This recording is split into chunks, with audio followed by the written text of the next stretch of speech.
भारत पाकिस्तान का मामला तो चल ही रहा था, पर कमल हसन ने देश में एक और लड़ाई छेड़ दी है। टीवी चैनल्स पर बैठकर लोग कह रहे हैं कि भाई हम कर्नाटका से तमिलनाडु में कावेरी का पानी भेजते हैं, तब जाकर तमिलनाडु के लोग जी पाते हैं।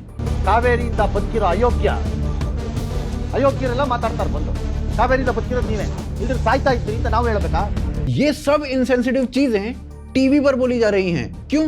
क्योंकि कमल हसन ने टीवी पर बैठकर इनसेंसिटिव तरीके से ये बोल दिया कि कन्नड़ा भाषा तो तमिल से निकली है। Now, actor Kamal Hassan has sparked a fresh controversy. He stated that Kannada language was actually born out of the Tamil language. और इस लाइन ने कर्नाटका में जैसे आग लगा दी हो। कन्नड़ा के लोग कमल हसन को ये धमकी दे रहे हैं कि अगली बार सोच समझकर बोलियो, वरना अंजाम बहुत बुरा हो सकता है। Pro-Kannada organizations have condemned these remarks and have warned of serious consequences if Kamal Hassan continues to make such statements. यानी जिस लैंग्वेज के नाम पर तमिलनाडु में ना जाने कितने सालों तक पॉलिटिक्स होती रही, वही सेम प्लॉट अब कर्नाटका में लिखा जा रहा है। आज की डेट में ये सब कुछ कर्नाटका में इतना बढ़ चुका है कि अगला तमिलनाडु कर्नाटका को बोला जा रहा है। Members of an organization named the Karnataka Rakshana Vedike also defaced some posters that were in Hindi, covering them with black paint. News just coming in. Language war explodes in Karnataka. Rampage on streets of Bengaluru. Pro-Kannada activists have been detained by the police at Yelahanka airbase. Kannada groups target English signages. News coming in, we continue to keep our focus on that anti-Hindi campaign that many of the politicians in our southern states are running. Pro-Kannada activists in Bengaluru, the Kannada Rakshana Vedike, going on a complete rampage. Politics over the Hindi Divas in Karnataka is refusing to fizzle out because now on the occasion of the Hindi Divas, Union Home Minister Amit Shah will be attending the Vishwa Hindi Divas function. दुकानदार, bank employ, software engineers और air force के officer तक को harass किया जा रहा है और हालत इतनी खराब है कि सोनू निगम के कन्नड़ा में ना गाने के कारण उन्हें टारगेट किया जा रहा है। कन्नड़ा यही कारण है, पहलगाम में जो हुआ है ना, यही कारण है जो कर रहे हो यहाँ पे जो किया था ना अभी। कर्नाटका में और भयंकर आयरनी यह है कि बीजेपी के एमपी तेजस्वी सूर्या वो इस पूरी घटना को डिफेंड करते हुए नजर आ रहे हैं और कह रहे हैं कि अगर आप कर्नाटका में हो तो कन्नड़ा में तो बात करनी ही पड़ेगी। लेकिन वहीं दूसरी तरफ बीजेपी के एक और नेता अन्नामलई, वो इस पे कंप्लीटली अलग व्यू रखते हैं। Now, the sign of a greatest language and greatest culture is how you give respect to the other languages also. But it's a sign of who we are as a person, as a civilization. Bharat माता की भारत अन्नयन पुगल। तो ऐसे में अब बड़ा सवाल ये है कि क्या द्रविडियन पॉलिटिक्स जिसने तमिलनाडु को लैंग्वेज वॉर की राजनीति में धकेला था, वो अब कर्नाटका में पैर जमा रही है। और जब खुद बीजेपी के नेता तेजस्वी सूर्या जैसे यंग लीडर्स द्रविडियन पॉलिटिक्स जैसे ट्रैक्स पर दिख रहे हों, तो क्या उम्मीद की कोई किरण बची हुई है या अन्नामलई जैसे नेताओं में ये किरण नजर आती है? क्या अन्नामलई की राजनीति ही वो राजनीति है जो भारत के दक्षिणी हिस्से को भाषा के नाम पर लगाई जा रही आग से बचा सकती है? आइए इस वीडियो में इसी सवाल का उत्तर जानते हैं।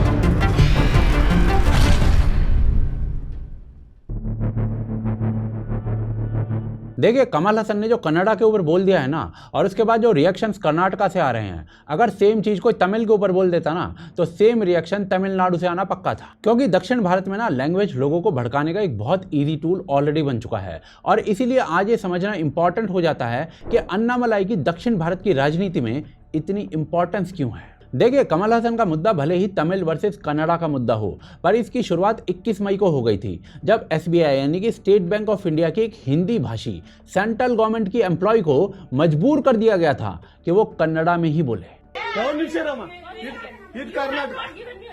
कर्नाटका ಮೇಡಂ ಇಂಡಿಯಾ ಅದು ಕರ್ನಾಟಕದಲ್ಲಿ Kannada main first Kannada first madam Kannada first ಈಗ ನೀವೇನ್ ಮಾತಾಡ್ತಾ ಇರೋ ತುಂಬಾ ಒಳ್ಳೇದು। ब्रो, सेंट्रल गवर्नमेंट बैंक्स के जो एम्प्लॉय होते हैं ना, वो हर थोड़े दिन में ट्रांसफर हो जाते हैं। ये एक रूटीन प्रोसेस है। कल ये सेम लड़की जो है ना, वो आंध्र में ट्रांसफर हो जाएगी, फिर क्या तेलुगु सीखेगी, फिर क्या केरला में ट्रांसफर हो गया तो क्या मलयालम सीखेगी? क्या ये ह्यूमनली पॉसिबल है? एनीवेज, ये मुद्दा तब बड़ा बन गया जब बीजेपी के एक एमपी यानी कि तेजस्वी सूर्या ने इस मुद्दे को उठा लिया और एसबीआई की इस एम्प्लॉय को लताड़ने लग गए, हिंदी इंपोजिशन की डुगडुगी बजाकर। ब्रो, ये ना सेंट्रल गवर्नमेंट की एम्प्लॉय है, सीधे मोदी के नीचे आती है। मोदी को टैग करके पूछ लो भाई। एनीवेज, यही जो मुद्दा है ना, वो चलते चलते कमल हसन तक पहुंच चुका है और रीसेंट टाइम्स में कर्नाटका के अंदर हिंदी कन्नड़ा इशू पर कितने ही अटैक्स लोगों के ऊपर हो चुके हैं। This is our land. Okay. This is our land, not your land. Okay. You have to speak in Kannada. Okay. Why should I speak in Hindi? Okay. Okay. Why should I speak in Hindi? Okay. You are getting so angry. You are getting charged up. No. I did not want you to try. I did not want you to go in Hindi. ಗುರು ಕನ್ನಡ ಮಾತಾಡೋಗಿರಲ್ಲ ಇಳಿದೋಗು ಮಾತಾಡಬೇಡ I ಜಾಸ್ತಿ said I don't know your language. Kannada ಮಾತಾಡಿ I don't know your language.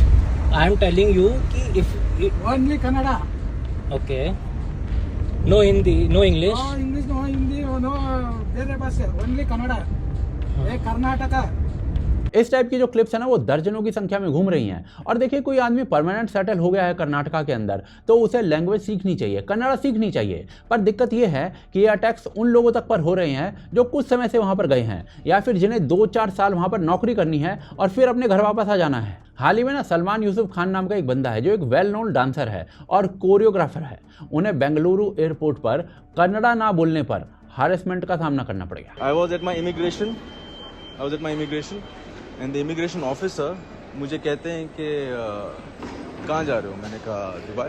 तो मैंने उनको अपना Emirates ID दिया and मेरे से कन्नड़ा में बात करने लगे। तो मैंने उन्हें कहा कि सॉरी सर नಮಗೆ कन्नड़ा बरಲ್ಲ ಸ್ವಲ್ಪ बता दिया।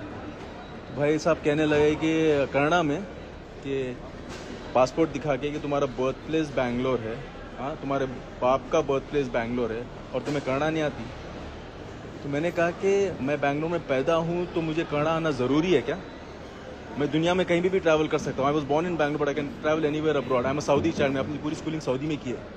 तो मुझे कहता है कि अगर तुम्हें इस शहर में रह के कन्नड़ा नहीं आती तो मैं तुम्हें सस्पेक्ट कर सकता हूँ। इवन बॉलीवुड के सिंगर सोनू निगम को भी काफी क्रिटिसिज्म का सामना करना पड़ा था जब वो कन्नड़ा में गाना नहीं गा पाए थे। Bollywood singer Sonu Nigam has once again found himself at the center of controversy, this time for an on-stage outburst. The incident took place during a concert in Bengaluru when a fan from the audience requested him to sing a Kannada song. Urban company के workers को मजबूरी में अपनी bookings cancel करनी पड़ी क्योंकि customer उनको कन्नड़ा ना बोलने के कारण हरेस कर रहा था। और भाई साहब ये सब कुछ उस शहर में हो रहा है जहां पर लोग पाइथन में कोड करते हैं पर हिंदी को लेकर लड़ रहे हैं। पर अब ऐसे में ना लोगों के दिमागों में सवाल उठेगा कि भाई पहले तो कर्नाटका में ऐसा नहीं होता था, अब ऐसा क्यों हो रहा है? तो ये जो बीमारी है ना वो 2017 से चालू हुई है क्योंकि 2018 में कर्नाटका में इलेक्शंस थे। मुद्दा चाहिए था तो दो मुद्दे बने, एक लैंग्वेज और दूसरा लिंगायत। अचानक से बेंगलुरु मेट्रो स्टेशन के साइन बोर्ड्स जहां पर हिंदी लिखी थी ना वहां पर काला पेंट लगाया जाने लग गया। Pro Kannada group, the Karnataka Rakshana Vedike, plastered the Hindi nameplate of a metro station in Bengaluru, vandalizing it, intensifying their stir against the practice of the usage of Hindi on signboards. और इसके बाद ये so called activist थे ना अचानक से central government के banks पहुंचने लगे और वहां पर एम्प्लॉयज को मजबूर किया जाने लगा कि कन्नड़ा में ही बात करो। बस यहां से झड़ी लग गई। जो लोग कुछ समय के लिए वहां पर खाने कमाने गए हैं, सेंट्रल गवर्नमेंट की तरफ से गए हैं, उन्हें पीटा जाने लग गया। टैक्सी या ऑटो ड्राइवर्स के बहुत से ऐसे केसेस सामने आए हैं जहां किसी सॉफ्टवेयर इंजीनियर या फिर किसी एयरफोर्स के ऑफिसर को पीट दिया गया है लाल पीली गालियां सुनाकर। शुरू में जो चीजें है ना वो कांग्रेस से जुड़े हुए लोग सपोर्टर्स कर रहे थे पर अब ये प्रॉब्लम मेन स्ट्रीम हो चुकी है। HD कुमारस्वामी हिंदी को रीजनल लैंग्वेजेस को मारने वाला कह चुके हैं।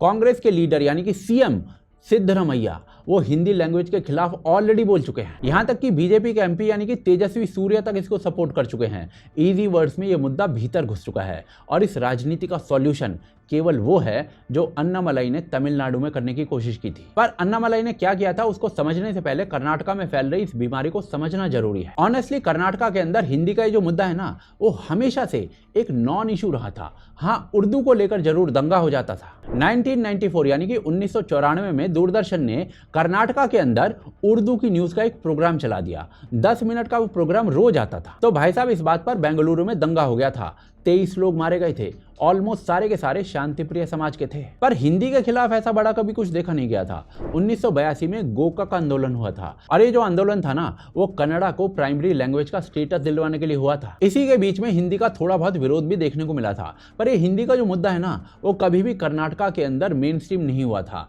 ना आज़ादी से पहले ना उसके बाद। ये सब ना तमिलनाडु में देखा जाता था, कर्नाटका में नहीं देखा जाता था। और कर्नाटक में ऐसा ना होने के कुछ रीजंस थे। देखिए, अगर हम कर्नाटका की पॉलिटिक्स को देखें तो ये स्टेट ना काफी यूनिक रहा है। द्रविडियन पॉलिटिक्स का फेलियर कर्नाटका में इसलिए हुआ क्योंकि लोग ज्यादा अपनी आइडेंटिटी को ना नेशनल लेवल पर देखते थे ना कि रीजनल लेवल पर। और इसके कुछ कारण भी थे। रीजन नंबर 1 था, अकेले बीजेपी और कांग्रेस की बात करो ना तो यहां पर इनका वोट शेयर 74% तक होता है और ये फिगर तमिलनाडु, आंध्र प्रदेश और केरला के कंपैरिजन में काफी एक्सेप्शनल है, जहां नेशनल पार्टीज का वोट शेयर काफी कम है, या ये कहें ना के बराबर है। सदर्न पार्ट ऑफ इंडिया में कर्नाटका एक एक्सेप्शन रहा है। फॉर एग्जाम्पल, अगर आप कांग्रेस की बात करो ना तो 1952 से लेकर आज तक कांग्रेस पार्टी ने कर्नाटका में 50 साल से ज्यादा पावर एंजॉय की है और इस पूरे पीरियड में कांग्रेस का वोट शेयर हमेशा काफी हाई रहा है। और ना सिर्फ कांग्रेस बल्कि ये जो स्टेट है ना, ये राइट विंग पार्टीज के लिए भी काफी हॉस्पिटेबल रहा है। 1989 से 1994 के बीच भाजपा ने कर्नाटका में अपनी वोट शेयर को 4% से 17% तक बढ़ाया था, जो कि सिग्निफिकेंट ग्रोथ है। और आज की डेट में बीजेपी कर्नाटका में अपने दम पर सरकार बनाती है। रीजनल पार्टीज यहां एग्जिस्ट ही नहीं करती और ऐसी ग्रोथ का पैरेलल कोई और जगह है ही नहीं। रीजन नंबर 2, एक और फैक्टर है जो कर्नाटका को बाकी सदर्न स्टेट से काफी अलग बना देता है, वो है यहाँ की लिंगुअल डाइवर्सिटी। कन्नड़ा को स्टेट की मेन लैंग्वेज होने के बावजूद कन्नड़ा केवल 66% पॉपुलेशन की मदर टंग है। और अगर इसे तमिलनाडु से कंपेयर करें तो तमिलनाडु में तमिल 89% पॉपुलेशन की मदर टंग है, आंध्र प्रदेश की 84% की तेलुगु मदर टंग है और केरला में 97% पॉपुलेशन की मलयालम मदर टंग है। तो इनके कंपैरिजन में कर्नाटका में कन्नड़ा 66%, जो कि बहुत कम है। ये लिंगुअल डाइवर्सिटी ही थी जो कर्नाटका में लैंग्वेज बेस्ड फंडामेंटलिज्म को ना उतना राइज नहीं होने देती थी। कर्नाटका में जो रीजनल सबकल्चर्स है ना वो बहुत डाइवर्स हैं। कोस्टल कर्नाटका में तुलु और कोंकणी इन लैंग्वेजेस का बहुत इन्फ्लुएंस है। उधर से नॉर्थ वेस्टर्न कर्नाटका में मराठी कल्चर का काफी प्रोमिनेंस है और इधर से नॉर्थ ईस्टर्न कर्नाटका में तेलुगु माइनॉरिटी का बहुत इंपैक्ट पड़ जाता है। और अगर हम बेंगलुरु की बात करें ना तो यहाँ पर कन्नड़ा स्पीकर्स की जो परसेंटेज है वो 50% से भी कम है। और ऐसे डाइवर्स रीजनल आइडेंटिटीज के कारण ना कर्नाटका में कभी रीजनल पॉलिटिक्स उस तरीके से नहीं पनपी जैसी बाकी जगहों पर पनपी। रीजन नंबर 3, ऊपर से एक और इंपॉर्टेंट फैक्टर जिसने कर्नाटका को हिस्टोरिकली कभी इस लैंग्वेज वॉर का शिकार नहीं बनने दिया, वो जानना बहुत आवश्यक है। कर्नाटका के सोशल स्ट्रक्चर की तरफ अगर आप ध्यान दोगे ना तो यहां पर 2 डोमिनेंट कास्ट हैं, एक लिंगायत और दूसरी वो कलिगास, जो मिलकर करीब 30% पॉपुलेशन बनाते हैं। ब्राह्मण्स की जो परसेंटेज है उसका एस्टिमेट के हिसाब से 2-3% के आसपास आता है। अब आते हैं रीजन नंबर 4 पे। तमिलनाडु जैसे स्टेट्स के कंपैरिजन में कर्नाटका में एंटी ब्राह्मणिज्म और एंटी हिंदी का जो कल्चर है ना वो उतना डेवलप नहीं हुआ। और ये पता है क्यों नहीं हुआ? क्योंकि अगर आप कन्नड़ा लैंग्वेज को ध्यान से देखें तो ये सदर्न लैंग्वेजेस में सबसे ज्यादा संस्कृताइज्ड है। कम से कम तत्सम वर्ड्स के यूज के मामले में तो है। लिंग्विस्टिक एक्सपर्ट्स बताते हैं कि 65% कन्नड़ा के जो शब्द हैं वो डायरेक्टली संस्कृत से आते हैं। चलिए अब ऐसे में similarity between Kannada and Sanskrit इसको भी जान ही लेते हैं। संस्कृत और कन्नड़ा के जो शब्द हैं ना उनमें इतनी सिमिलैरिटी है कि अगर आप कोई भी वर्ड संस्कृत में बोलोगे तो एक कन्नड़ा स्पीकिंग पर्सन आसानी से उसका मतलब समझ सकता है। इनफैक्ट कन्नड़ा और संस्कृत इनकी जो ग्रामर है ना वो एग्जैक्टली तो नहीं पर मोर और लेस बहुत सिमिलर है। सेंटेंस स्ट्रक्चर भी कन्नड़ा में कुछ ऐसा ही होता है जैसा संस्कृत में होता है। कन्नड़ा में आधे से ज्यादा शब्द ऐसे हैं जो डायरेक्ट संस्कृत से उठाए गए हैं। अब इसके बाद सोसाइटी ऑफ कर्नाटका भी जान ही लेनी चाहिए। ये जो संस्कृताइजेशन है ना ये लैंग्वेज के लेवल पर नहीं है, कुछ हद तक कल्चर में भी है। कर्नाटका में दक्षिण भारत के कंपैरिजन में ना सबसे ज्यादा वेजिटेरियंस हैं। इनफैक्ट 21% जो पॉपुलेशन है वो कर्नाटका की वेजिटेरियन है, जबकि तेलंगाना, आंध्र प्रदेश, तमिलनाडु और केरला में ये जो रेट है वो 1.3%, 1.7%, 2.4% और 3% के आसपास होता है। तो यहां से पता चलता है कि कल्चरल सिमिलैरिटी आती है और इसी संस्कृताइजेशन ने ना कर्नाटका को एक डिफरेंट कल्चरल ट्रेजेक्टरी पे रखा हुआ है, जिस कारण से इस स्टेट में ड्रेविडियन पॉलिटिक्स का उतना असर नहीं हुआ जितना बाकी के स्टेट्स में हो गया। लेकिन आज की डेट में स्थिति बदली हुई सी नजर आ रही है। पिछले कुछ महीनों में देखा यह जा सकता है कि कर्नाटका इस लैंग्वेज वॉर का हब बनता जा रहा है। सवाल ये उठता है कि क्या कर्नाटका भी ड्रेविडियन पॉलिटिक्स का हिस्सा बन जाएगा? क्या तमिलनाडु की तरह ही कर्नाटका और केरला भी इसी लैंग्वेज वॉर का शिकार बन जाएंगे और इसका असर बाकी के देश पर और कर्नाटका पर क्या पड़ेगा? चलिए इसको आगे देखते हैं। देखिए, इस तरीके की राजनीति के मेन स्ट्रीम होने का सबसे बड़ा जो असर होता है ना वो आम आदमी पर होता है, जिसका कोई कसूर नहीं होता, जो बस अपना काम कर रहा होता है। रोजी रोटी कमा रहा होता है।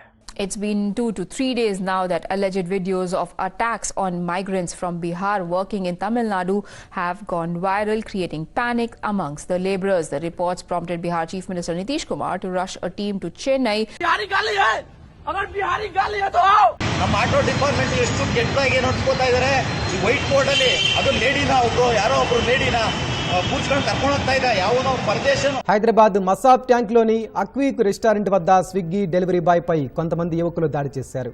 వాళ్ళందరూ కలిసి అతన్ని కొట్టడంతో డెలివరీ బాయ్ రెస్టారెంట్ లోపల ఉన్న వంటగదిలోకి వెళ్ళాడు. అందులో కూడా వారు గొడవ పడుతుండగా ये सारे के सारे इंसिडेंट्स जो है ना वो कर्नाटका के भीतर हो रहे हैं। शुरू में ये मुद्दा सिर्फ पॉलिटिकल था, पर अब ये मेन स्ट्रीम बनने लगा है, जिसका नुकसान बेंगलुरु जैसे शहर को बड़े रूप में हो सकता है। कई लोग जो बड़ी बड़ी कंपनी चलाते हैं ना बेंगलुरु में, वो अब शहर छोड़ने की बातें करने लगे हैं अपनी कंपनी और अपने एम्प्लॉयज के साथ। And this is just because of this language issue, क्योंकि भाई पूरा का पूरा स्टाफ डरा हुआ है कि अगली पिटाई का नंबर उनका हो सकता है। दिक्कत यह है कि कर्नाटका में जब से यह राजनीति हाईलाइट होने लगी है ना, तब से दक्षिण के कई और राज्यों में यह भसड़ फैलने लगी है। पिछले साल जब सेंट्रल गवर्नमेंट ने हिंदी के कॉम्पिटिशन्स अनाउंस किए थे तो केरला में प्रोटेस्ट शुरू हो गए थे इन एलिगेशंस के साथ कि गवर्नमेंट मलयालम को अंडरमाइन करने की कोशिश कर रही है। पर भाई साहब ये बात ना सबको समझ लेनी चाहिए कि इस राजनीति का सिर्फ नुकसान है। तमिलनाडु एक बहुत बड़ा उदाहरण है इस नुकसान का। 3 लैंग्वेज फॉर्मूला पूरे देश के स्कूलों में चलता है, पर तमिलनाडु के स्कूलों में उसे इम्प्लीमेंट नहीं किया जाता। Siddaramaiah expressed that while the NEP should be discarded, thorough preparations are necessary, which couldn't be completed in time this year. He explained that education is a state subject and thus a committee would be set up to formulate the state's education policy while maintaining the existing system until the new policy is ready. Siddaramaiah criticized the NEP for being developed without considering the viewpoints of the state governments. Southern states like Kerala, Tamil Nadu and Karnataka have resisted full adoption of the NEP. They oppose certain provisions such as the 3-language formula, which mandates teaching Hindi as the second language in non-Hindi speaking states. दीदी की सरकार नई राष्ट्रीय शिक्षा नीति को लागू करने में मना कर रही है, आना कर रही है। दीदी को पश्चिम बंगाल के लाखों युवाओं के भविष्य की, उनके कैरियर की कोई चिंता नहीं है। row over the national education policy of the NEP and the Kerala Chief Minister has released supplementary textbooks attacking the NCERT over removal of certain portions. MK Stalin तो यहाँ तक कह चुके हैं कि इसको इम्प्लीमेंट करना मधुमक्खी के छत्ते पर पत्थर मारने जैसा है। One DMK MP also said कि forcing Hindi in Tamil Nadu is like setting a warehouse on fire. बस इसी वजह से तमिलनाडु के जो बच्चे हैं ना वो 2 लैंग्वेज पढ़ते हैं और बाकी पूरे भारत के बच्चे 3 लैंग्वेज पढ़ते हैं। बट गेस व्हाट, डीएमके जो तमिलनाडु पर राज करती है ना, वो जिन स्कूल्स को चला रही है, यानी कि डीएमके के पॉलिटिशियंस जिन स्कूल्स को चला रहे हैं, सब के सब हिंदी पढ़ा रहे हैं। चलिए पॉलिटिशियंस की बात छोड़ते हैं, किसी पढ़े लिखे आदमी को सुनते हैं। ई बालगुरुस्वामी जो हैं वो अन्ना यूनिवर्सिटी के वाइस चांसलर रह चुके हैं। वो कह रहे हैं कि भाई नई एजुकेशन पॉलिसी जो है ना वो हिंदी पढ़ाने के लिए मजबूर नहीं करती है, पर अगर देश के 60% लोगों द्वारा इजीली बोली पढ़ी या समझी जाने वाली हिंदी लैंग्वेज को हम पढ़ लें तो भाई कई फायदे हैं। इसी आर्टिकल में नीचे इन्होंने 25 फायदे गिनवा दिए, जिन्हें मैं बस यहाँ पर सर्कल मारकर छोड़ रहा हूँ, आप खुद पढ़ लीजिएगा,